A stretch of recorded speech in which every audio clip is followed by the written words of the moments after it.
இனி கொஞ்ச நாள்ல உங்களை பாக்குறவங்க சொல்லணும், முன்ன மாதிரி நீ இல்லையே. ஆமா, இல்ல, மாறிட்டேன். எப்படி மாறிட்ட? கர்த்தர் என்ன மாத்தி இருக்கிறார். அவர் எனக்கு ஒரு பெயர் சூட்டி இருக்கிறார். அவர் என்ன அழைச்சிருக்கிறார். நீ என்ன வெறுத்துட்ட, அவர் என்ன நேசிக்கிறார். நீ என்ன ஒதுக்கி வைக்கிற, அவர் என்ன சேர்த்துக்கிறாரு.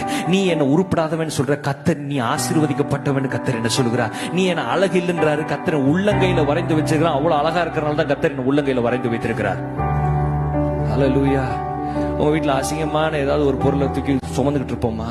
நல்லா இருக்கிற ட்ரெஸ் தானே போட்டுக்கிறோம், அப்படித்தானே? நம்மளுக்கு பிடிச்சதெல்லாம் வாங்கிக்கிறோம். அப்போ கர்த்தர் அவருக்கு எவ்வளவு உங்களையும் என்னையும் பிடிச்சிச்சுன்னா உள்ளங்கையில வரைஞ்சு வச்சிருக்கிறார்.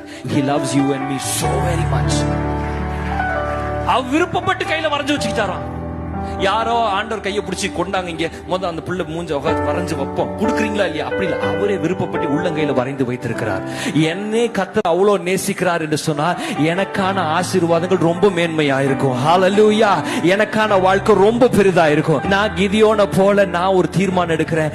இனி நான் பராக்கிரமசாலி தான். இனி தேவனால் ஆசீர்வதிக்கப்பட்டவன் தான். இனி கர்த்தர் எனக்கு ஒரு பெரிய நன்மையை வச்சிருக்கார். நான் ஆசீர்வாதமா தான் இருப்பேன். என் வாழ்க்கை மாறிதான் இருக்கும். நான் இனி சோர்ந்து போவதில்லை. நான் இனிமேல் I'm going to say no to depression. எத்தனை பேர் சொல்லுகிறோம் no more depression? சோர்ந்து போய் உட்கார மாட்டேன். கர்த்தர் எனக்கான ஒரு புதிய துவக்கத்தை வைத்திருக்கிறார்.